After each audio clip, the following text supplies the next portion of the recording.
एक चमकती सुबह सुनहरी धूप के नीचे एक गधा धूल भरी सड़क पर धीरे धीरे चल रहा था। उसकी टांगों से धूल उड़ रही थी और उसकी पीठ पर भारी बोझ लदा था। अनाज, सब्जियां और अन्य सामान से भरी भारी बोरियां उसे झुका रही थीं।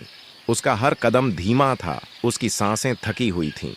पसीना उसके माथे से टपक रहा था, लेकिन उसके पास रुकने का कोई विकल्प नहीं था। सड़क संकरी थी, दोनों ओर पेड़ खड़े थे, ऊपर चिड़ियाओं चहचहा रही थीं और हल्की हवा में पत्तों की सरसराहट सुनाई दे रही थी। वह थोड़ा चलता, फिर रुककर सांस लेता और फिर धीरे धीरे आगे बढ़ता। उसके पैरों में कंपन था, लेकिन उसने कोई शिकायत नहीं की। यही उसका जीवन था। वह हमेशा से ही एक बोझ उठाने वाला जानवर था और उसने इसे कबूल कर लिया था। अचानक घोड़े के टापों की तेज आवाज सुनाई दी। गधे ने अपना सिर हल्का सा घुमाया और देखा कि एक शानदार घोड़ा तेजी से दौड़ता हुआ आ रहा था। वह मजबूत और ताकतवर था। उसकी चमकती हुई चमड़ी धूप में झिलमिला रही थी। उसकी अयाल रेशम जैसी लहरा रही थी और उसकी पूंछ गरिमा से झूल रही थी। वह आत्मविश्वास से भरा था, जैसे पूरा संसार उसी का हो। घोड़ा पास आया, उसकी टापें जमीन पर गूंज उठीं। उसने गधे को रास्ते में देखकर अपनी आंखें सिकोड़ लीं और अभिमान से बोला, अरे बेवकूफ गधे, रास्ते से हट जा, मुझे धीमा मत कर, नहीं तो मैं तुझे इतनी जोर से लात मारूंगा कि तू दर्द से चीख उठेगा। डरा हुआ गधा तुरंत एक ओर हट गया। उसका दिल जोर जोर से धड़कने लगा। घोड़ा तेजी से उसके पास से गुजरा और देखते ही देखते आंखों से ओझल हो गया। गधा कुछ देर तक वहीं खड़ा रहा, घोड़े को जाते हुए देखता रहा। उसके मन में गहरी उदासी छा गई। कितना सुंदर जीवन है इस घोड़े का, उसने सोचा। उसे मुझ जैसे भारी बोझ नहीं ढोने पड़ते। वह खुलकर दौड़ सकता है, सब उसे देखते हैं और सराहते हैं। उसकी चमड़ी धूप में चमकती है और मेरी धूल में सनी रहती है।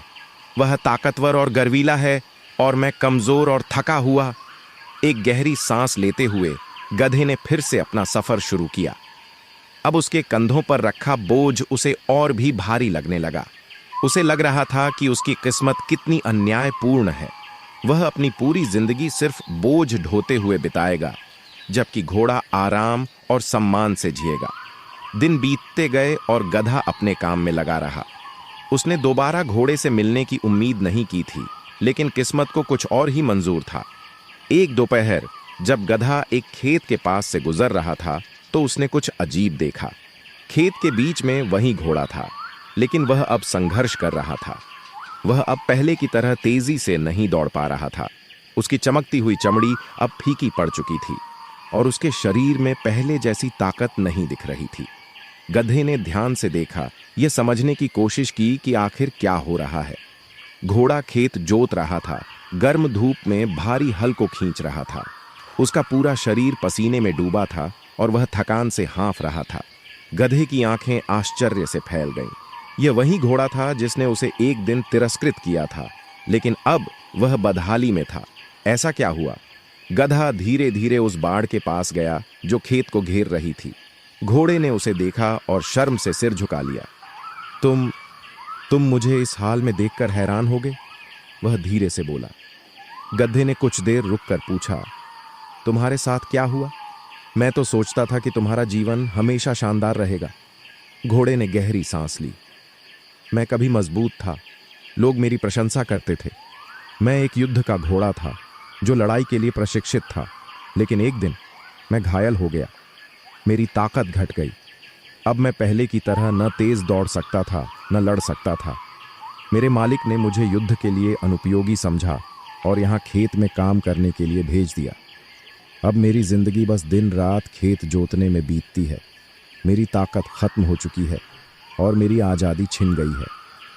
गधा चुपचाप उसकी बात सुनता रहा। उसके दिल में सहानुभूति उमड़ आई। उसने इतने दिनों तक घोड़े से ईर्ष्या की थी, यह सोचकर कि उसका जीवन कितना अच्छा था। लेकिन अब सच्चाई उसके सामने थी। समय बदल गया था और घोड़े की हालत भी। कोई भी सुख हमेशा के लिए नहीं रहता, न ही कोई ताकत सदा बनी रहती है। घोड़े ने सिर झुका लिया। मैं मूर्ख था, मैंने तुम्हारी बेइज्जती की, यह सोचकर कि मैं तुमसे बेहतर हूं। लेकिन अब मैं समझ गया हूं कि भाग्य कितना निर्दयी हो सकता है। हर किसी को अपना बोझ उठाना पड़ता है। गधे ने सिर हिलाया। हाँ, यह सच है, लेकिन कम से कम मैंने हमेशा अपने जीवन को स्वीकार किया। मैंने कभी ज्यादा की उम्मीद नहीं की, इसलिए मैं कभी निराश नहीं हुआ। लेकिन तुमने सब कुछ खो दिया, और यह दर्द मुझसे कहीं ज्यादा है। घोड़े ने गहरी सांस ली, गधे की बात में सच्चाई महसूस करते हुए। तुम मुझसे ज्यादा बुद्धिमान हो। काश मैंने पहले ही समझ लिया होता कि जीवन में कुछ भी स्थायी नहीं होता। गधे ने हल्की मुस्कान दी। शायद अब भी देर नहीं हुई है। जीवन बदलता रहता है, लेकिन हमें उसके साथ आगे बढ़ना सीखना चाहिए। घोड़े ने धीरे से सिर हिलाया। सूरज अब भी चमक रहा था और गधा आगे बढ़ गया। उसके कदम पहले से हल्के थे। अब उसे घोड़े से ईर्ष्या नहीं थी, बल्कि उसने अपने जीवन को स्वीकार करने में शांति पा ली थी। उसे एहसास हो गया था कि इस दुनिया में कोई भी पूरी तरह परेशानी से मुक्त नहीं है, यहाँ तक कि सबसे ताकतवर भी नहीं। और इसी सोच के साथ वह आगे बढ़ता गया, अपने अतीत को पीछे छोड़ते हुए और अपने भविष्य को अपनाते हुए।